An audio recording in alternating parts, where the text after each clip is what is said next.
listaneho asenochi yahlo. Miss Garner, would you mind doing the invocation for us this evening?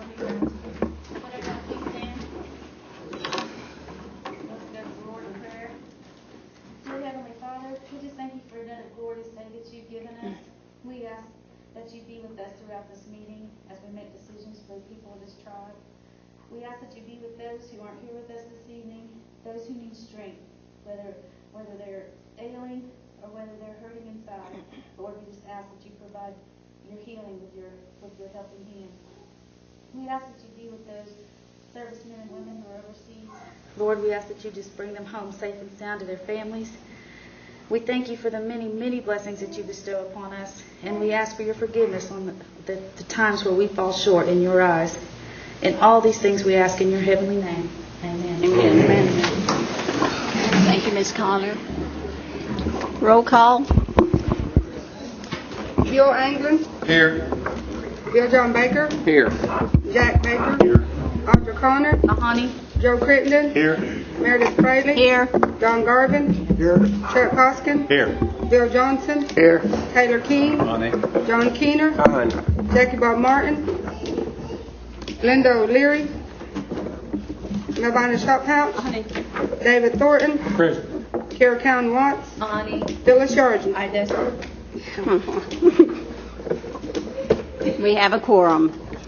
The next order of business is approval of the June 11 regular session meeting minutes. I move they be approved. Second. Moved and second. Any discussion on the June 11 minutes? All in favor, aye. Aye. All opposed, same sign. Next is State of the Nation, Principal Chief Chad Smith.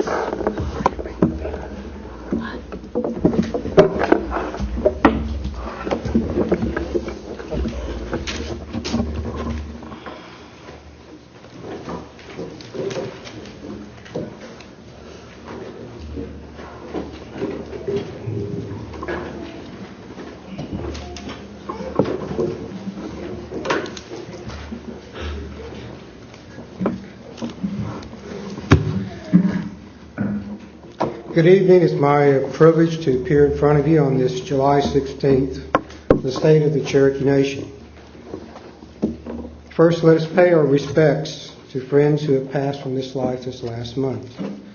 Louise Deering Leap, former District Councilman Don Chief Crittenden, and James Dean Wolf, everyone called him Jimmy Dean, and others who have had loved ones pass from this life are in mourning. So if you'll have a moment of silence at this time.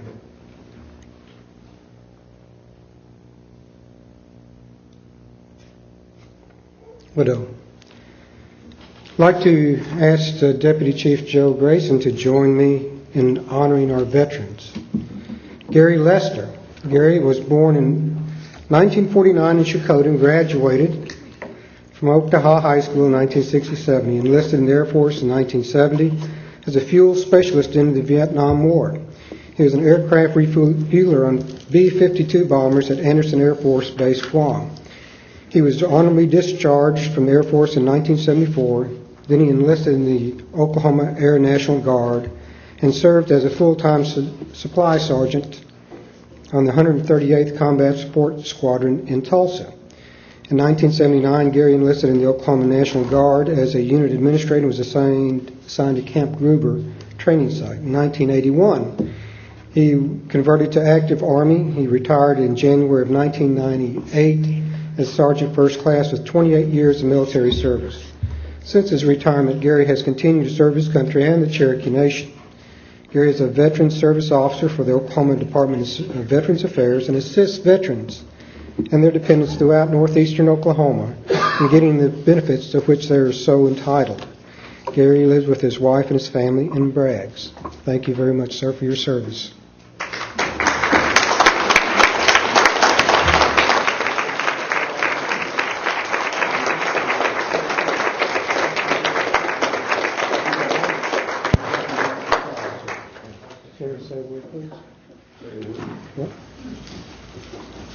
Well, I certainly wasn't prepared to give a speech tonight, but basically I would like to thank the chief and deputy chief and all the citizens of the Cherokee Nation in this great country, and especially and foremost the veterans, because they have made this country what it is.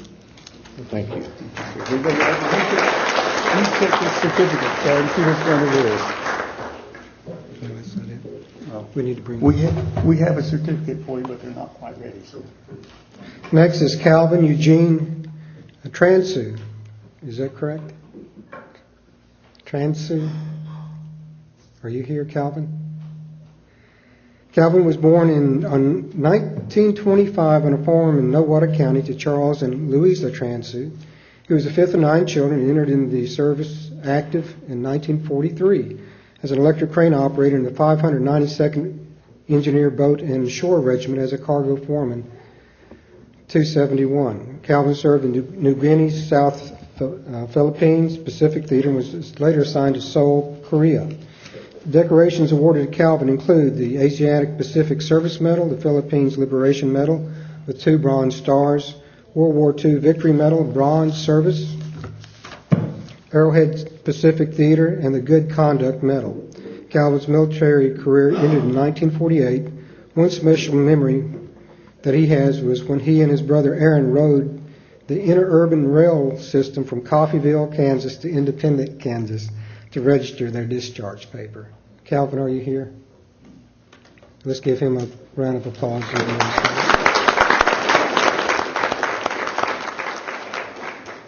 Lawrence Batty. Lawrence was born in Miami, Oklahoma in 1948 to Perry and Lily Batty. He attended Grove Schools and graduated in 1966 and enlisted in the United States Air Force in 1967. Lawrence was sent to Amarillo, Texas for basic training. From there he was sent to Chanute Air Force Base in Illinois for missile mechanic training. In January 1969 he was sent to Phan Rang Air Force Base in South Vietnam and served until January 1970 when he returned to Texas, was honorably discharged later that year. Among his awards are the National Defense Medal, the Vietnam Service Medal, the Expert Marksman Medal, and the Good Conduct Ribbon. Lawrence currently lives in Redmond, Oregon with his wife, Alice. Give him a round of applause.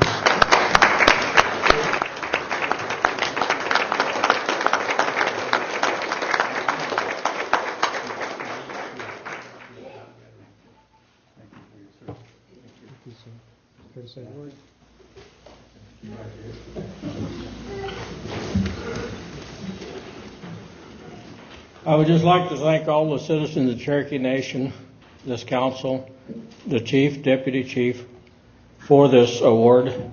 It's not something I went there for, but it is an honor to be here among all the citizens of the Cherokee Nation.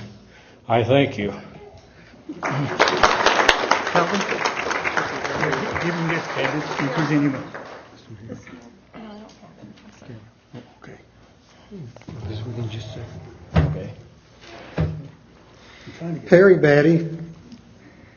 Perry was born July 30th, 1922 to Tim and Hallie Sixkiller Batty in Delaware County. He attended Delaware Community School located between Grove and Jay and is the great-great-grandson of Redbird Sixkiller and the great-grandson of Sam Sixkiller, both of whom served in the Union Indian Artillery Regiment during the American Civil War. Perry entered into the U.S. Army in 1942, and he served with Company F, 33rd Infantry of the 84th Division, also known as the Rail Splitters. Perry served in Germany during World War II, where he was wounded and received a Purple Heart, along with the Europe Theater Ribbon, the Good Conduct Ribbon, and Expert Rifleman Badge. He received an honorable discharge in December 1944 and returned to Oklahoma. Perry was employed with the B.F. Goodrich plant in Miami for almost 34 years before he retired in 1979.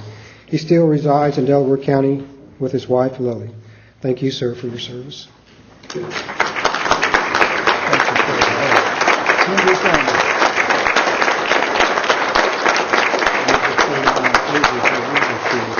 It gives us great honor and pleasure to award this to you, sir. You have earned the Cherokee National Medal of Patriotism. Thank you very much. And Thank you very much. okay. Care to say a word, sir? Would you say a word for us? Well, I'd like to say thanks to everyone that's made this possible. I didn't know what I was getting into this evening. I mean, my children just kind of finagled me in. But it is a nice surprise. Thank everyone for it. This is a plan. Thank you again, Stan. Thank you. Yeah, I'll take it, please, sir. Okay.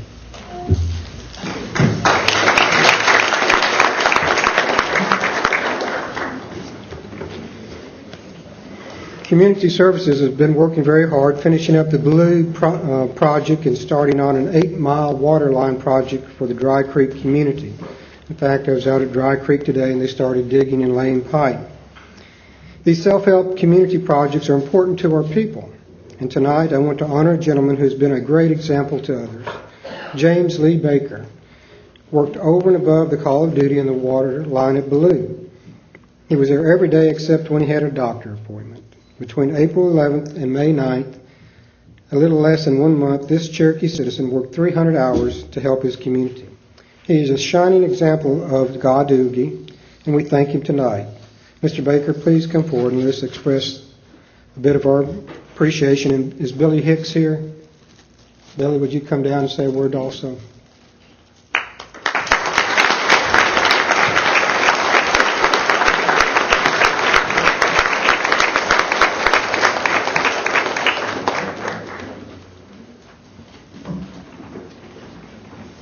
Well, I got to know Mr. Baker while we were working on the water line, and it was a great pleasure to work with him. He was always there, and he was always on time, and he was willing to do whatever it took to get the water line in. And we kind of kidded him. He was the last person on the water line to get the water down to his house, and we told him we actually did that so he would stay with us. But I believe if he had been the first one there that got water, he would have been with us till the end. We appreciate that. And would you like to say anything?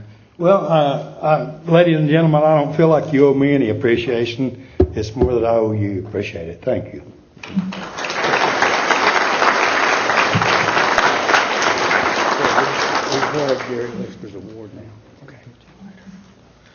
We have another special visitor with us tonight that I want to introduce, Shelby Turtle. She is Cherokee Nation's 2007 Little Miss Cherokee. Recently, Shelby won first place in the Song and Dance individual category at the Oklahoma Native Language Fair and second place at the Cherokee Language Fair this last spring. She has enjoyed being a Cherokee Nation ambassador and has been an outstanding one for the last 2 years as Little Miss Cherokee 3 and 4 and the current Little Miss Cherokee 5 through 7. So Shelby, could you come down? And I think she is so used to performing that she could perform on the drop of a hat or the slightest request. Could you say something for us or sing something for us? No? Well, come forward. Let me shake your hand. Thank you so much.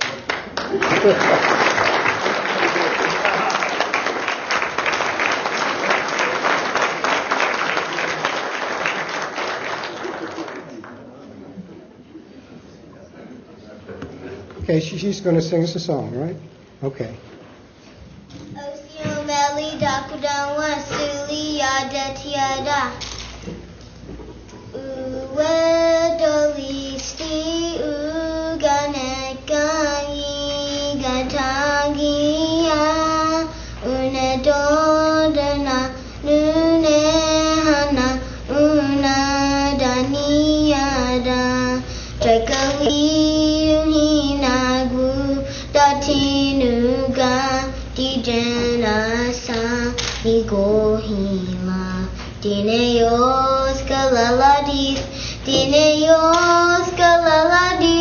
Do not do in one has the galadis.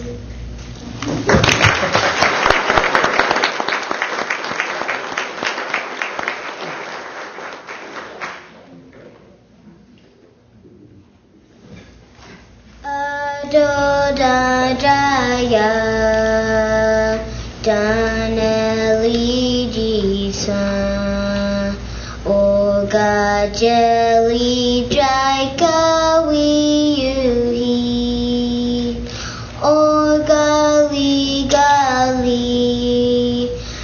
Managuyelo Togila Vistaneti Oga Jeliga Jaika Wiyuhi Jaika Wiyuhi Jajeligano Jajeligano Jaika Wiyuhi Jaika Wiyuhi Oga Jeliga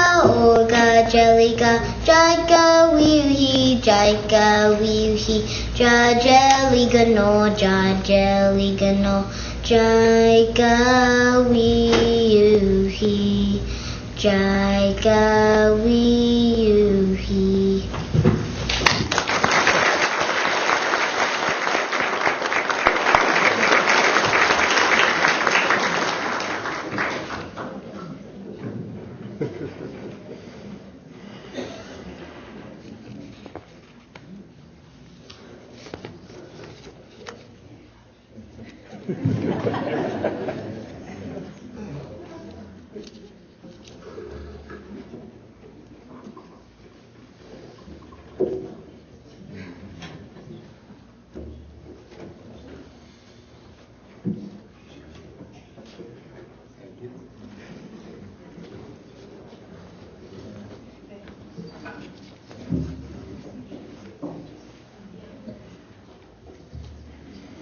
One of the things we noted this evening, especially with our veterans, they referred to our people as citizens. And I remember 10 or 15 years ago, the Oklahoma Indian community talked in terms of members. And I think the Cherokee Nation was one of the first to recognize the true status of the subjects of a government, citizens. And it's really refreshing and inspiring for our veterans to acknowledge that we're not only citizens of the United States, but citizens of the great Cherokee Nation. In program updates tonight, I'd like to visit about Pell Scholarships to build leaders we need to support the education of our young people, and higher education is becoming more increasingly cost prohibitive. Dr. Morton in our education department has informed me that college tuition has pretty much increased across the board at all major universities, and the cost of books for each student is around $300 to $700 per semester. With these increasingly amounting costs, I strongly support an increase in funds to Cherokee Nation Pell Scholarships. These are scholarships that would qualify for federal assistance. However, the federal assistance has been waning. These young people are our best and brightest, and we need to show our interest in them by helping them through school. I am also advised that Congress is considering adding more money to the Pell funds and providing for waivers and elimination and forgiveness of fees. So tonight I'm asking the council to amend the statute that is pending, or the provision for expanding the Pell funding, to put an up to proviso in it and subject to federal law. In case the federal law changes, our grants should be in addition to the federal provisions instead of in lieu or instead of the federal grants. Also, when the issue was considered at committee, there was no funding passed for this initiative.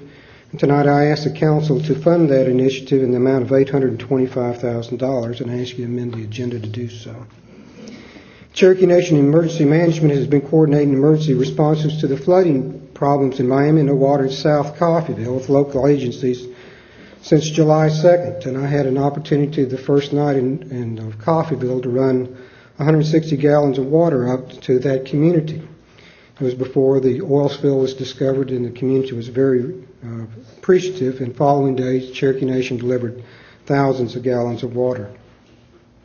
The Cherokee Nation's initial response was delivered the water, but our participation expanded quickly. Cherokee Nation departments working on disaster relief include the health services. Our Cherokee Nation nurses provided tetanus immunization clinics in the communities of South Coffeyville, Millwater, Delaware, and Lenapaw. Human Services, Family Assistance, helped with basic needs including housing, food, clothing, and emergency assistance. Community Services took applications for housing rehab and self-help community projects. The Marshal Service actually provided security in Coffeyville and other places to help alleviate the drain and burden on local law enforcement. Our Environmental Services Group will continue monitoring the results of testing being performed by EPA or the DEQ, the Department of Environmental Quality of Oklahoma. And Emergency Management will continue to contact the local emergency management services and agencies. Our service groups will continue to meet with tribal citizens and other Native American families to assess and advise on resources available. I have some brief event announcements tonight I'd like to share with you. The Redbird Smith celebration is this Thursday, July 19th at Stokes.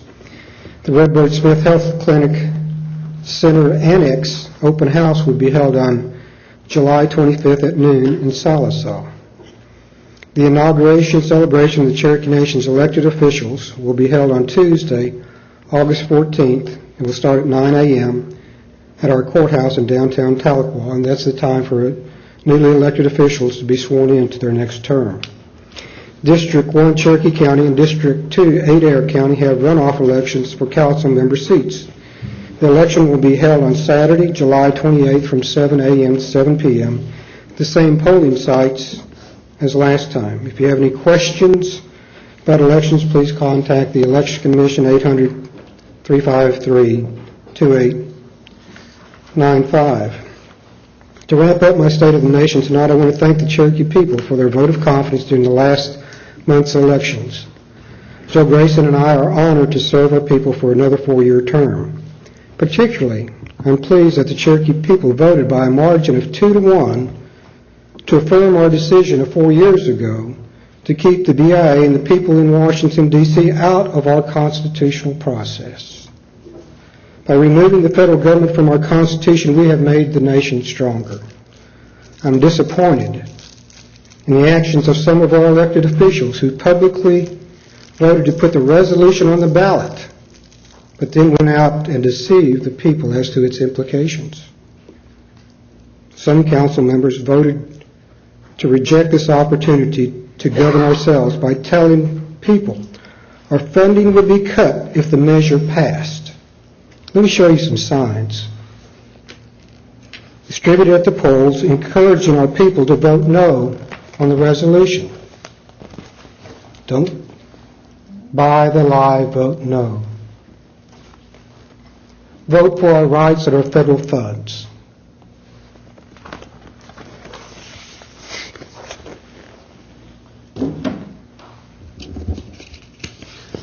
Let me address something very clearly, something this council knew before the election.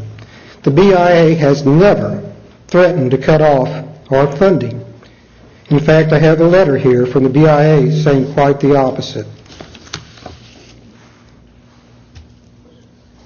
I'll distribute that to the council, and it was published June 22nd. Knowing this, why would anyone want non-Indians in Washington, D.C. to tell us what to do? Unfortunately, some people apparently don't think the Cherokees are smart enough to make their own decisions on their own constitution.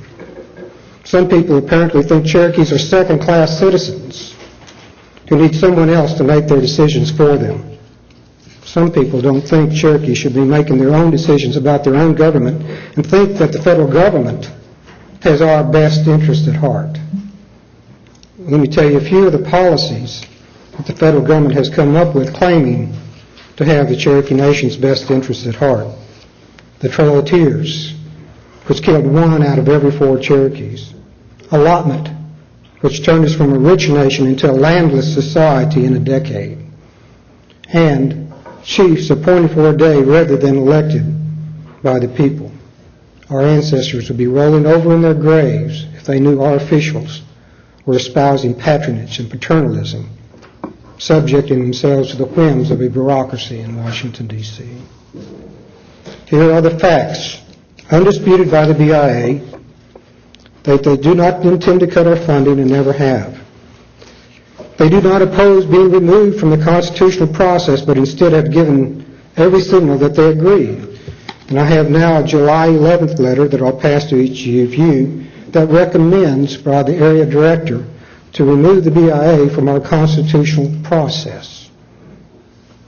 Some people try to scare Cherokees into being second-class citizens by thinking that federal funding would be taken.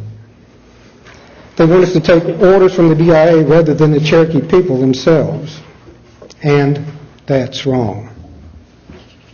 Cherokee people deserve better. Thank you for the opportunity to address you this evening.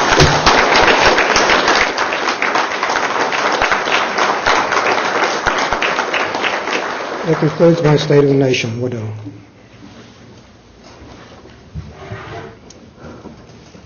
Thank you, Chief Smith. Next order of business is action of unfinished business. Oh, I'm sorry, Ms. Count. Consideration of amending the agenda at this time for item 3A on the Pell Grant information on the Pell Grant. It's come forward as an agenda item, but it's not funded. So if the body would consider it, we'd need a 2/3 majority to provide $825,000 in funding, and that would need to be amended. So I'd like to make So your motion is to amend the agenda to include this item. Yes. I'd like to second the motion with the friendly amendment. I'd like to add one statement at the end of the first sentence, and it would say, subject to appropriations and subject to federal law up to $1,000. First semester, first student. Accept that amendment? I accept, because I think that would be appropriate on the language of that funding, right? No? Yes. Okay. A motion second. Any discussion? Mr. Baker? This is wonderful. We'll put the 825 in. I can't remember. We put $500,000 or $600,000 in last month. This didn't get put on the agenda, so funding is in place for this, but putting some more would be wonderful. And so I have absolutely no problem. Hopefully we can spend it all.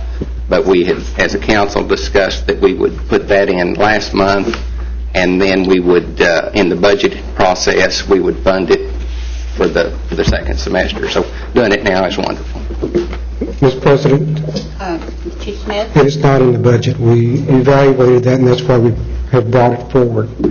It didn't get in the budget mod, even if it was intended. It's just not there. And after a review of what it was going to cost us, rather than $500,000, it's going to cost $820,000. The last thing that may or may not be in that particular bill is effective for October 1st for next fiscal year.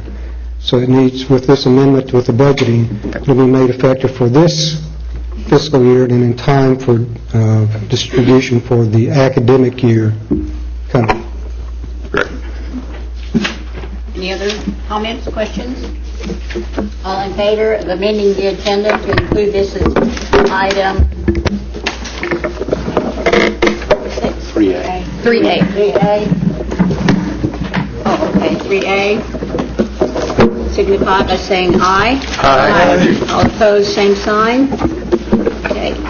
Listed as item 3A. And next, no unfinished business, so we'll move on to committee reports. The first report is David Sutherland from Housing Authority. Good evening, Mr. Sutherland. Good evening, you all. Have a brief report this evening. Our July board meeting is scheduled for tomorrow evening at 5:30 in the Allen Hollander Conference Room at the Administration Building. We have a fairly lengthy agenda. The board will discuss continued discussions on the mortgage assistance applications for families living in substandard housing. I've got some information to bring to you all tomorrow at the committee meeting. We discussed a little bit at the last committee meeting and slowly but surely getting there. We assisted approximately 34 families during the month of June with mortgages. That brings the number for the fiscal year to 213. That's leveraged about $12 million in loans. The board will also consider revising our investment policy to allow us to go out longer than 2 years on investments. The 2-year investment maximum is required on block grant funds. The funds we invest do not carry that requirement, and we're missing out on some favorable rates by restricting investment to 2 years. We'll also discuss with the board our preliminary selection of a new computer software package. We've been at that for some time, but I think we've selected a vendor on that. And we'll ask the board to approve funding for our annual Christmas dinner. We get together at Christmas. Some of you all certainly will be invited, or all of you will be invited. Some of you even show up. So, Will you tell us which one? well, we'll even let you know where and when. But anyway, we're getting that put in place, and we'll keep you all informed.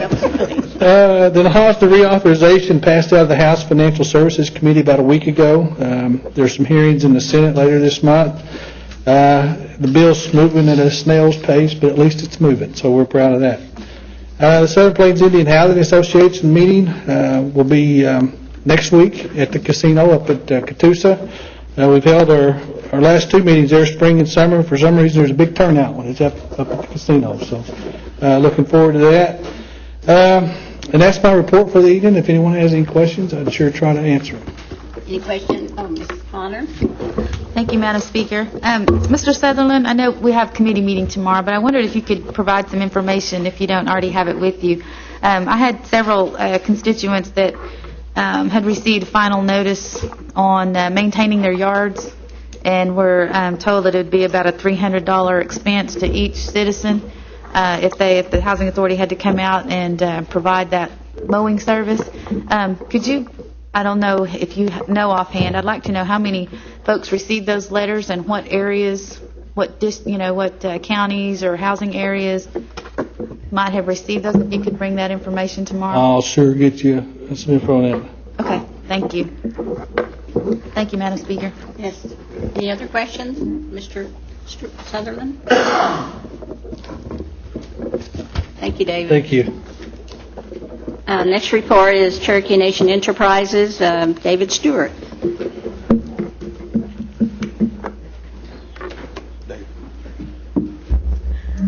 Good evening, Mr. Stewart. Good evening. Net income was continues to be strong despite all of the competition that we have around the state. May being one of our top performing months, although not a record. We're approximately $12 million ahead of budget with dividend to the tribe of approximately $3 million, and in addition approximately $85,000 in sales tax paid. Our employee base is approximately at 3,100 with 60% Cherokee at all levels, including upper management. We just concluded a job fair today in Catoosa with about 350 applicants. We need to fill a little over 50 positions. So we're excited about that despite a tight labor market. The projects include the addition of 115 games in Fort Gibson. We added 2 mods there. And we're looking at building a new casino there because of the good results. So we'll be keeping you posted on that. All of the other projects are moving right along at different paces. We did resolve our utility issue with REC, and so we will be doing business with them instead of Siloam Springs at our West Siloam facility. And that concludes my report. I'd be glad to answer any questions that council might have. Any questions or comments for Mr. Stewart? It's not. Thank you. Thank you. The next report is Cherokee Nation Industries, Brian Collins.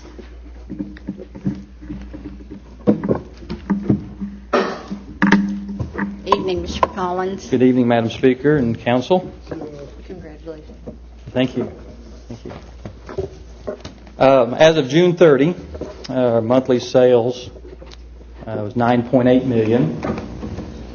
Total sales for the year ending in June, $108 million, which is a 9% growth from the previous year. Overall estimated profitability is still approximately $1.9 million. Our local employment in the Tahlequah-Still area is still running in the 86 to 87% range of Native Americans, which approximately is 317. Our next board meeting has been rescheduled, or is in the process of being rescheduled. It was for July 26. We've had some changes in schedule. I will advise the council, and as soon as possible, probably the next day or two. We're looking like it's going to be mid-August is when we'll be meeting. That concludes my report. It's kind of short and brief tonight. Is there any questions? Questions? Comments? Count Watts? I just want to say congratulations on being named our CEO. Is that correct? Yes. Officially, not Officially. interim. Yes, really. we're working on a formal presentation. And Brian's one of our Cherokee citizens in a leadership position. Thank you. I appreciate the challenge, and it's been an interesting year, and look forward to working with council. Congratulations, Ms. Collins. Okay, thank you. Thank you. Oh, there were no questions for him? I'm sorry. I guess not. Thanks. Cherokee Nation Businesses, Brad Carson.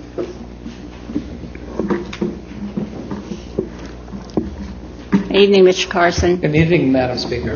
I must say at the outset that my own councilwoman never congratulated me in any fashion for being named the CEO of Cherokee Nation Businesses. So, what can you expect? We'll take it for granted. A couple of notions just to talk about what we're doing at Cherokee Nation Businesses. Our twin goals of both diversification for the Cherokee Nation and the provision of shared services. Since I last spoke to this group, we were able to finalize the $15 million loan to Cherokee Nation Industries, which allowed them to pay off their longstanding line of credit with IBC Bank, and which I think will allow Mr. Collins to push forward with his successful efforts at CNI. Also working with Mr. Collins in extending more of the shared services that we provide to C&E and to Cherokee CRC to also make sure that the CNI has the opportunity to take advantage of those as well. Speaking of CCRC, we are in the process of working on the final stages of a contract with the Environmental Protection Agency, which we expect will be worth $1 million a year over a $5 million 5-year period, and we expect that to be quite a profitable contract for Cherokee CRC.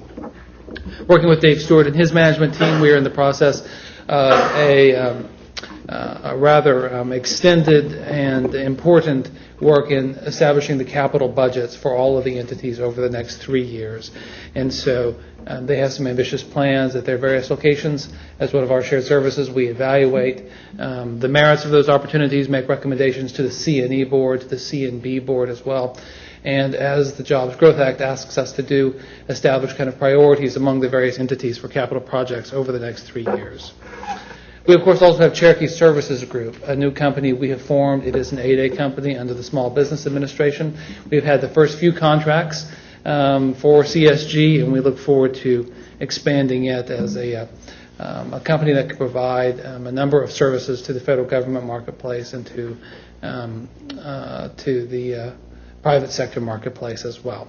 So that concludes my report. I would be happy to answer any questions that the council might have of me. I should conclude by noting something that I mentioned at the E&F committee as well, which is that we got the final payment on the Cherokee Connects loan of $2 million. And so that concludes our involvement with the Cherokee Connects project. Good.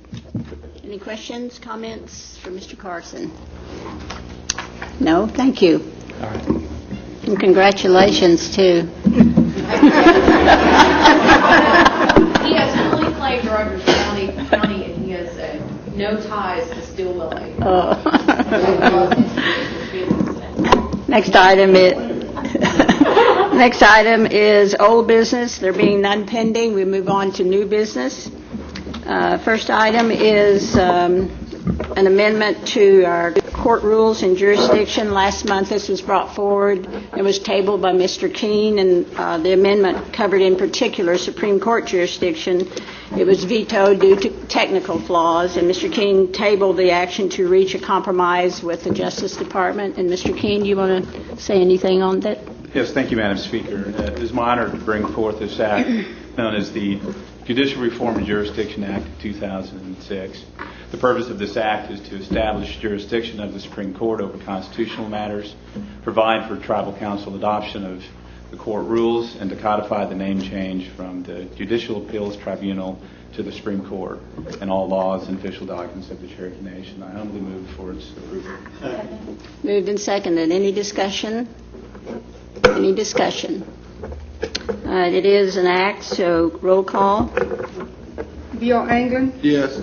Bill John Baker? Yes. Jack Baker? Yes. Audra Connor? Yes. Joe Crittenden. Yes. Meredith Fraley. Yes. Don Garvin. Chet Hoskins. Yes. Bill Johnson. Yes. Taylor King. Yes. John Keener. Yes. Jackie Bob Martin. Linda O'Leary. Melvina Shophouse. Yes. David Thornton. Yes. Carol Cowan Watts. Yes. Phyllis Sargent. Yes. Motion carries. Next item is an act amending the fiscal policy in particular as it relates to the cash reserve fund. And Mr. Baker, did you want to take that one? That would be fine. This is really just house cleaning, and it takes out the inter-nation transfers in figuring the 1.75% of the reserve funds, and I put it in the form of a motion. Second. Moved in second. Any discussion? Any discussion? It is an act. Roll call. By acclamation. By acclamation. All in favor, aye. Aye. All opposed, same sign. Motion carries. Item 3 is an act providing scholarships for Pell Grant qualified students. And Mr. Baker, I think that's yours. Yes, the chief already spoke to this somewhat. This is a piece of legislation that, a bit of history. We always took the federal funds that would help Cherokees go to college, and as we got more and more Cherokees involved and enrolled, instead of getting 1,000 or 750, it got down to the point that they were only getting 250 a semester.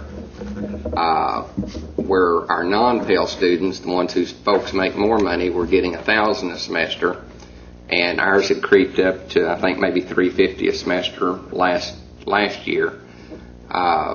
And I hope the federal government does put more money in, because, you know, educating our kids is probably the biggest asset that we have. But this act makes it come up to $1,000 a semester for these Pell eligible students, because all Pell eligible students don't get $2,800.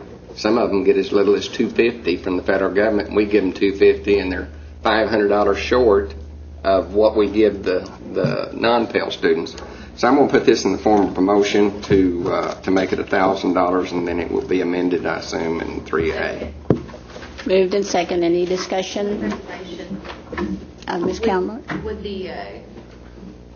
the motion made to amend the agenda, so the added item, would it also cover the language in the act that Councilman Garvin? You accepted that, yes. Okay. Just want to make sure, because it was kind of fuzzy. Okay. By acclamation, Mr. Baker? By acclamation. All in favor of item 3 signify by saying aye. Aye. All opposed, same sign. Okay, the next item is 3A. Madam Speaker.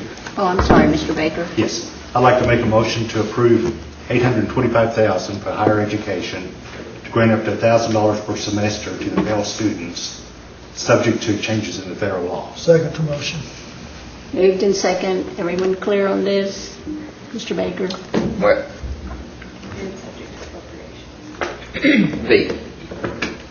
If I understand... I'm sorry, just a moment. Did we have a motion and a second? Okay, go ahead. Sorry. They're going to get 1,000 a semester, and the wording that you're giving is just making it above and beyond whatever the federal government does. Yes. Is that the purpose of this? Yes, it is. But we're going to give them 1,000 and make it such a manner that it doesn't take away from their Pell funding. Unless the federal government gives them more than 1,000, then we'll let them have more than 1,000. Which, please, clarification. That provision is in the intent to allow those students to have $1,000, but with the changes, unanticipated changes with the federal law, we would want not to be in a position where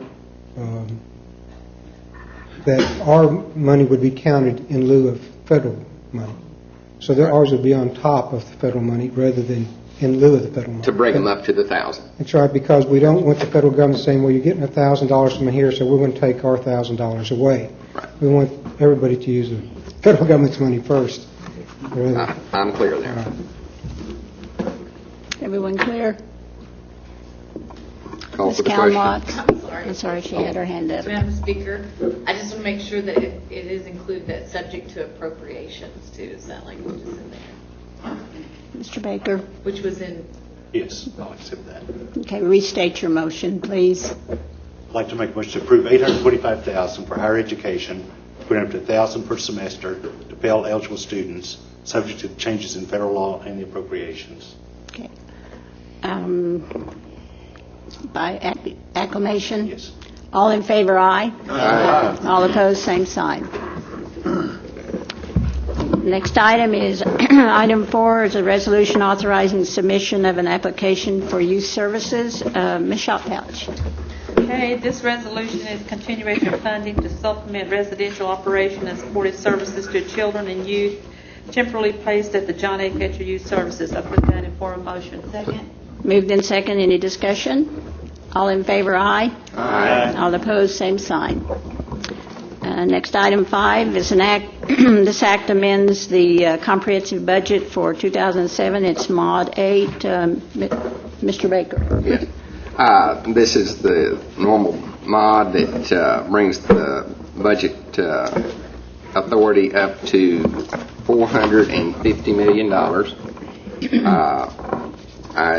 I'm assuming that we want to add the $825,000 to this mod that we just passed, and other than that, it brings forth some carryover and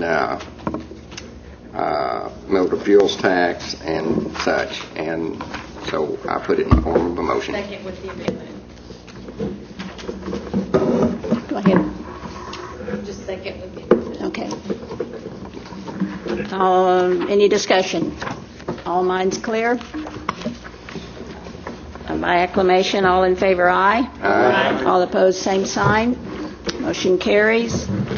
Are there any announcements? Mr. Baker. Madam Speaker, this Thursday, July 19th at 1 p.m., here in the council chambers, there will be a public hearing based on the law that was passed by Congress last fall to add routes and trail segments to the Trail of Tears National Historic Trail. And I would urge everyone to attend if possible and support the addition, because this will pretty much complete all the different routes and segments for the Cherokee forest removal. What time was that? It's at 1 p.m. this Thursday here in the chambers. Okay. Ms. Callan Watts. I'd just like to acknowledge our junior Miss Cherokee, because this may be one of our last meetings as our junior Miss Cherokee from Claremore, Oklahoma, Danielle Culp, and the other members of the Cherokee Nation Tribal Youth Council. Would you stand, please? And her mom, Ellen, with her. Mr. Baker. Yes, Madam Chairman, at this time, I see 3 new faces in the audience that are newly elected council people that will take seats here in a month, and I'd like to recognize Julia Coates. Where are you, Jude?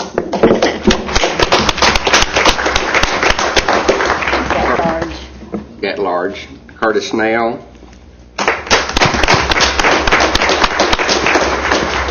And Dr. Brad Cobb. Wait a minute, I've got another point. Mr. Hoskins. Oh, Mr. Hoskins. and Charles Hoskins Jr.